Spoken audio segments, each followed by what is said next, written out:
Video చూస్తున్న ప్రతి ఒక్కరికి నమస్కారం.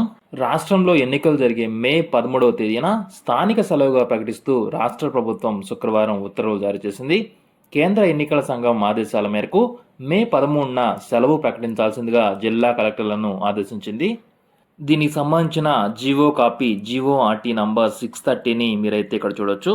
దీని ద్వారా ప్రైవేట్ సంస్థలకు మే 13న చెల్లింపు సెలవు దినంగా ప్రకటించింది. ఆ రోజు ఓటు హక్కు వినియోగించుకోవడానికి సెలవు తీసుకున్న వారికి పూర్తి స్థాయిలో కూలీ లేదా వేతనం చెల్లించాలని, సంస్థలు కూలీ లేదా వేతనంలో కోత విధిస్తే 500 రూపాయల వరకు పెనాల్టీ విధించే అవకాశం ఉందని ఆ ఉత్తర్వుల్లో స్పష్టం చేశారు. షిఫ్టుల్లో పనిచేసే చోట సెలవును ఓటు హక్కు వినియోగించుకునే సమయం ఉదయం 7 గంటల నుంచి సాయంత్రం 6 గంటల వరకు మాత్రమే పరిగణిస్తారని స్పష్టం చేసింది. రోజువారీ కూలీలకు కూడా సెలవు వర్తిస్తుందని చెప్పేసి ఉత్తర్వుల్లో పేర్కొంది.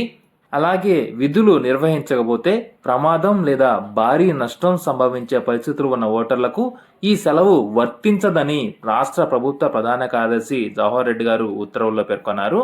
ఇదండి ఈరోజు అప్డేట్. ఈ వీడియో నచ్చినట్లయితే ఒక లైక్ ఇచ్చి మీ సపోర్ట్ అయితే తెలియజేయండి. ఇలాంటి మరిన్ని లేటెస్ట్ అప్డేట్స్ కోసం మన ఛానల్ని సబ్స్క్రైబ్ చేసుకోవడం మాత్రం మర్చిపోకండి. Keep watching for more updates. Thanks for watching this video.